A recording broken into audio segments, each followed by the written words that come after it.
spark sa pagtatayo ng negosyo, hindi nasusukat sa edad. Kapag may naisip na bago at papatok, i-push mo yan. Gaya ng aming mga nakilala na hindi umatras sa pagnenegosyo at nang dahil sa kanilang fresh business ideas, ngayon sila ay pumapaldo.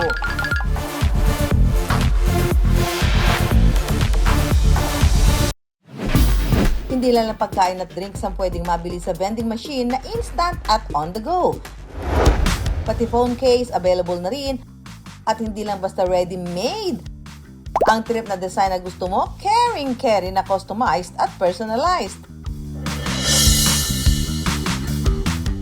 Yan ang high-tech na negosyo ng Gen Z na si Ethan. So the reason kung bakit phone case ang napili naming product to sell in a vending machine is because it's something innovative, technological na wala pa sa Pilipinas. Don't worry dahil ang vending machine na ito may 90 phone case models na pwedeng pagpilian. Gawa ito sa hard case rubber, shockproof, waterproof at scratchproof kaya matibay raw. Subukan nga natin ang paandar na phone case na yan ni Ethan. So kung may picture ako dito tapos gusto ko yung pagawang ganyan, pwede?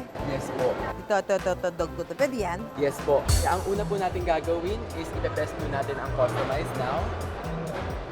Customize now. Tapos, Piliin po natin ang ating full model. Pagkatapos nito ay i-print na po natin. ay print na. Yes po, ganun lang kabilis. Dito na. Yes po. Okay. Pwede na bayaran at hintayin ang customized na phone case. Lumabas na. Ayan na siya. O, di ba? Pag magre-regalo kayo ng ganito, di ba? Matutuwa yung pagre-regaluhan nyo. Hello, Rocky Boy.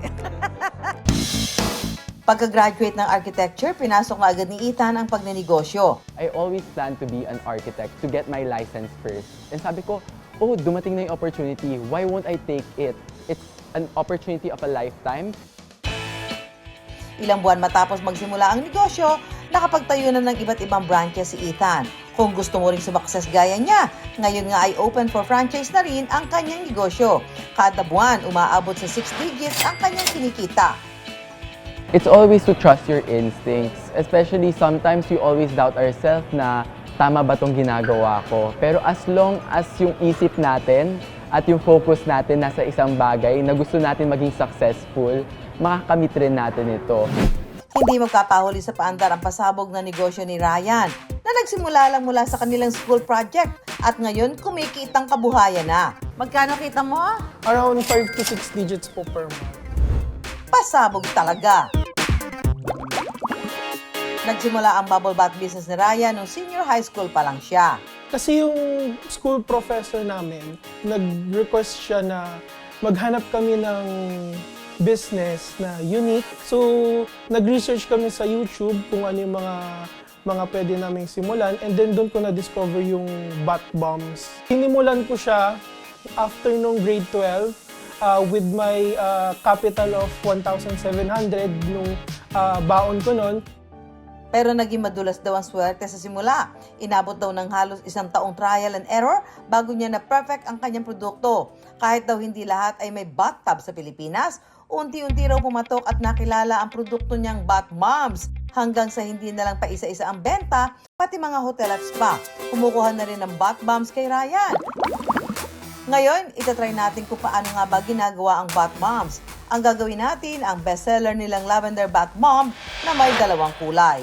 Ang bath bomb po is compacted siya ng dry ingredients, mainly baking soda, citric acid, cornstarch, and yung fizzing formula namin. Paghahaluin lang ang dry and wet ingredients. Ang naisip ko dito, Ryan, habang pinahalo mo sa akin, para akong gagawa ng putong bumbong. Kasi ganyan ang putong bumbong, di ba? Oo, ayan o. Bali, ang next naman na po natin, once na-incorporate na natin yung mga liquid ingredients, ilalagay naman na po natin yung citric acids. Mix lang? Yes po. Sunog ay ibibilog na ito sa molde. Kuha lang po kayo ng isang scoop. Putong bumbong tayo dyan. At haluan ng kulay pink na powder. Ipagka-compress nyo lang yung dalawa. Pagtatakipin. Yes po. Ganyan. Para isang buo po I siya. see. Yan. Galing. Tapos na to? Yes po. Yan na po yung... Bath bomb na to? Soup na to? yes po. Soap na po yan. Galing. May drying lang po siya ng one day. Kung bet mo rin bumuo ng sariling bath bomb, mayroon silang inaalok na DIY o do-it-yourself kit. Ang pasabog na negosyo, pasabog rin ng hatid kay Ryan. Ngayon nga ay nakapagpagawa na siya ng mas malaking facility para sa kanyang business. At tuloy-tuloy ang naibibigay nitong kita sa kanya. Yung passion mo talaga na parang may apoy sa loob mo na deep down may gusto kang makuhang resulta. May gusto kang, may pangarap ka na gusto mong ma-accomplish. Mula sa pasabog na negosyo, dito tayo sa business na wala raw tapon dahil tap-tap lang sa cellphone, lalabas na ang contact information. Wala nang maraming papel, isang card lang ang kailangan. Presenting digital business card. Sa card na ito, literal na may papakilala mo kung sino ka. Ang fresh venture na ito, ipinakilala ng mga Gen Z na sina Nero at Sophia. Bata pa lang daw, namulat na sa pagninegosyo si Nero. Yung parents namin actually entrepreneurs already. Palagi nila sinasabi sa amin na dapat mag-business kami. Kaya nung nag-16 ako, doon nag-start mag-try ng buy and sell. Mula sa pagbabay and sell ng cellphone, nagkaroon ng iba pang mga negosyo si Nero. Kabaligtaran naman daw nito ang kanyang kasosyo na si Sophia. I grew up in a family na puro doctors, lawyers. So of course, growing up, inisip ko rin na, okay, the way to success, mag-aaral rin ako ng medicine or maglo-law rin ako.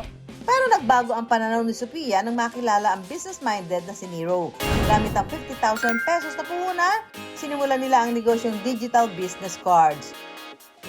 Ang isang digital business card mabibili ng 999 pesos hanggang 2,998 pesos, depende sa disenyo at klase nito. Pwede magpa-customize ng gustong design ng card. Gumagana ang digital business card gamit ang teknolohiya na kung tawagin ay NFC o Near Field Communication. An NFC card is similar to an RFID card na ginagamit mo sa tollways. So for example, if meron kang phone and then meron kang NFC card, kapag tinapat mo siya on the phone, since it's near distance, yung phone mo, mariread niya yung information na nasa loob nito. Meron tayong 2 options para i-set up. Itatap natin, may lalabas na notification. Pwede rin natin i-scan yung QR code sa likod. Madadatnan nyo is itong page na to, wherein pwede nyo ilagay lahat ng details nyo. Sa loob lang ng ilang taon, malayo na ang narating ng negosyo ni Nero at Sophia.